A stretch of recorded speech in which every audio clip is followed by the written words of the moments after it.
പിണറായി വിജയൻ മുഖ്യമന്ത്രിയായി കഴിഞ്ഞ് 2016 to 2023 Kerala has incurred a loss of more than 1,10,000 crores.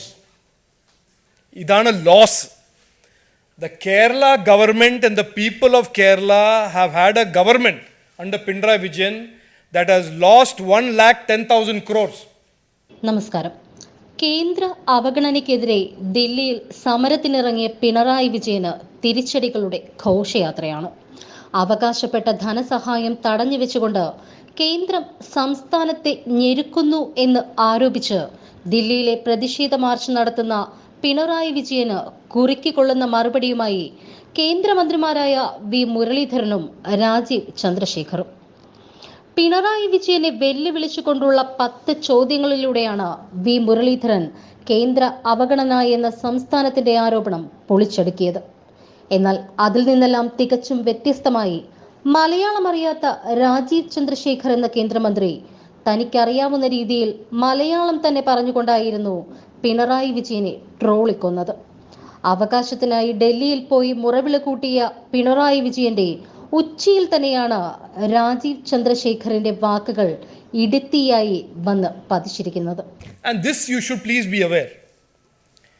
The Kerala state today is the most indebted state, as both my colleagues, my friends have said.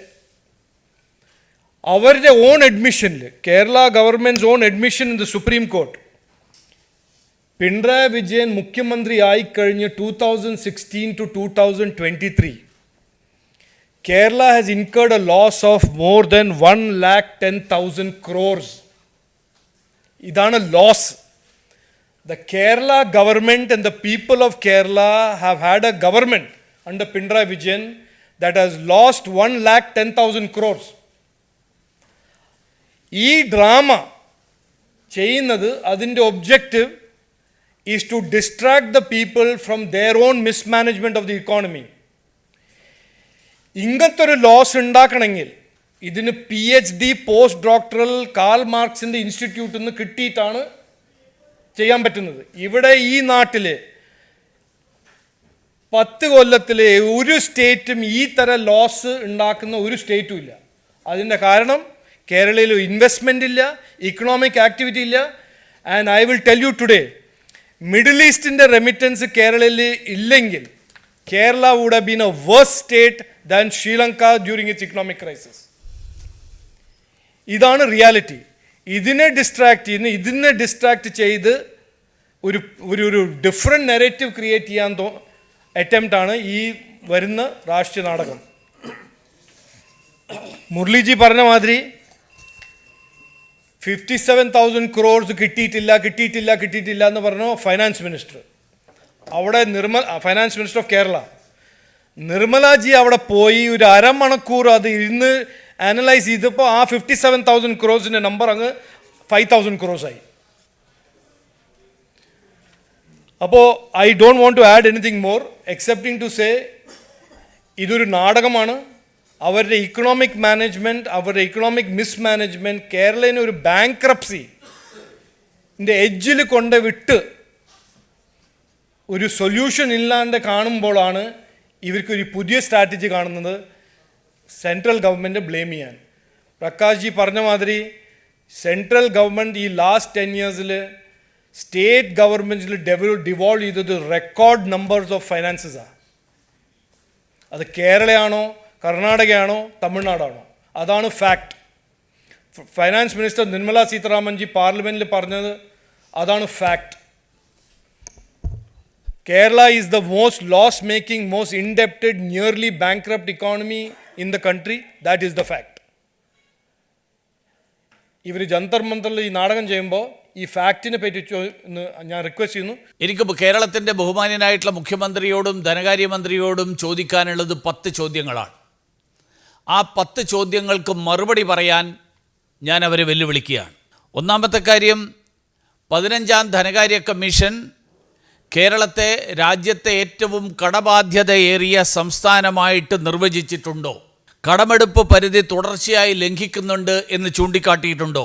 Reserve bank ഏറ്റവും കടബാധ്യതയേറിയ സംസ്ഥാനങ്ങളുടെ പട്ടികയിൽ കേരളത്തെ ഉൾപ്പെടുത്തിയിട്ടുണ്ടോ? രണ്ടാമത്തെ കാര്യം, രാജ്യത്തെ പൊതു ശരാശരി കടത്തിൻ്റെ ശരാശരി SDP-യുടെ 29.8% ആകുമ്പോൾ കേരളത്തിൻ്റെ കടം 39%. കേരളത്തിൻ്റെ ഈ ഒരു സാഹചര്യത്തിനുള്ള ഉത്തരവാദിത്തം ആരുടേതാണ്? 3, ഞാൻ മുഖ്യമന്ത്രിയോട് ആവശ്യപ്പെടുകയാണ്, കടമെടുക്കുന്ന തുകയുടെ എത്ര ശതമാനമാണ് സംസ്ഥാനത്തിൻ്റെ പുരോഗതിക്ക് വേണ്ടി, സംസ്ഥാനത്തിൻ്റെ വികസനത്തിന് വേണ്ടിയിട്ടുള്ള പദ്ധതികൾക്ക് വേണ്ടിയിട്ട് ചെലവാക്കുന്നത്? 4, 2016 ധവളപത്രം കേരള ചെലവ് നിയന്ത്രണത്തിലും തനത് വരുമാനം കൂട്ടുന്നതിലും കേരളം പരാജയപ്പെട്ടതായിട്ട് ചൂണ്ടിക്കാണിച്ചിരുന്നു. ഇതിന് പരിഹാരം കണ്ടെത്താൻ വേണ്ടിയിട്ട് കഴിഞ്ഞ 7 വർഷക്കാലത്തിനിടയിൽ പിണറായി വിജയൻ സർക്കാർ സ്വീകരിച്ചിട്ടുള്ള നടപടികൾ എന്തൊക്കെയാണ്?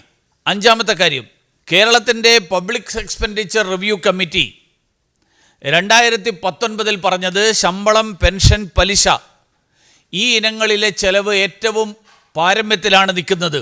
തനത് വരുമാനത്തിൽ നിന്ന് പെൻഷനും പലിശയും ശമ്പളവും കൊടുക്കാനുള്ള എന്ത് നടപടികൾ സംസ്ഥാന സർക്കാർ സ്വീകരിച്ചു? 6, ഓഫ് ബജറ്റ് വായ്പയായിട്ടുള്ള കിഫ്ബിയുടെ ബജറ്റിന് പുറത്തെ വായ്പയുടെ തിരിച്ചടവ്, ആ തിരിച്ചടവ് ആരാണ് നടത്തുന്നത്? 7, 2016 GST നിയമം കൊണ്ടുവന്നപ്പോൾ അന്ന് വളരെ കൃത്യമായിട്ട് പറഞ്ഞിരുന്നു 5 വർഷക്കാലത്തേക്കാണ് നഷ്ടപരിഹാരം, GST നടപ്പാക്കുന്നതിൻ്റെ ഫലമായിട്ടുള്ള നഷ്ടം, ആ നഷ്ടത്തിൻ്റെ തുക അതിൽ കേന്ദ്രത്തിൽ നിന്നുള്ള പരിഹാരം നൽകുക എന്നുള്ളത്. 2022 ജൂണിൽ ആ നഷ്ടപരിഹാരം അവസാനിക്കും എന്ന് 16 തന്നെ പറഞ്ഞ സാഹചര്യത്തിൽ തനത് വരുമാനം കൂട്ടാനുള്ള എന്ത് നടപടിയാണ് സംസ്ഥാന സർക്കാർ സ്വീകരിച്ചത്? 8-ാമത്തെ ചോദ്യം, റവന്യൂ കമ്മി ഗ്രാൻഡ്, ഇന്ത്യ രാജ്യത്തെ ഏറ്റവും ഉയർന്ന വിഹിതമാണ് കേരള സംസ്ഥാനത്തിന് ലഭിച്ചത് എന്ന് മുഖ്യമന്ത്രി അംഗീകരിക്കുമോ? ക്ഷേമ പെൻഷൻ കുടിശ്ശികയുടെ 602 കോടി രൂപ ഒക്ടോബറിൽ നൽകിയതിന് ശേഷവും എന്തുകൊണ്ട് ക്ഷേമ പെൻഷൻ കിട്ടാത്തതിൻ്റെ പേരിലുള്ള ആത്മഹത്യകൾ നടക്കുന്നു എന്ന് സംസ്ഥാന സർക്കാർ അന്വേഷിക്കുമോ? UGC ശമ്പള പരിഷ്കരണം, 10-ാമത്തെ ചോദ്യം, UGC ശമ്പള പരിഷ്കരണത്തിലെ 750 കോടി കിട്ടാനുണ്ട് എന്ന് മുഖ്യമന്ത്രിയും ധനമന്ത്രിയും ആവർത്തിച്ചു പറയുന്നത് എന്തുകൊണ്ട് ശമ്പളം നൽകി റീഇംബേഴ്സ്മെൻറ്റിന് വേണ്ടിയിട്ടുള്ള രേഖകൾ, ആ രേഖകൾ 2022 മാർച്ച് 31 മുൻപ് നൽകിയില്ല?